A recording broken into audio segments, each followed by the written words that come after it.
Momen Duta Sheila on 7 temani sang putra jadi atlet di badminton, banjir pujian. Momen kebersamaan vokalis Sheila on 7, Ahdiat Duta Mojo atau Duta bersama keluarga kembali ditunjukkan.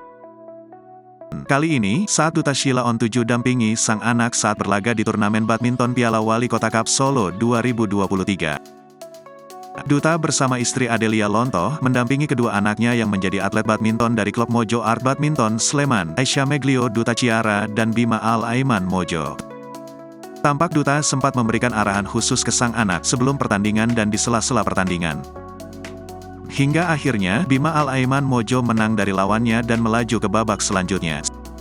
Sementara itu, selain dua anak Duta Sheila on 7, sekitar 1.284 atlet dari 225 klub yang datang dari berbagai penjuru tanah air ikut dalam pertandingan ini. Serta perlombaan juga didukung oleh Persatuan Bulu Tangkis Seluruh Indonesia (PBSI) dan Jarum Olahraga Bakti Foundation itu memperebutkan total hadiah Rp600 juta.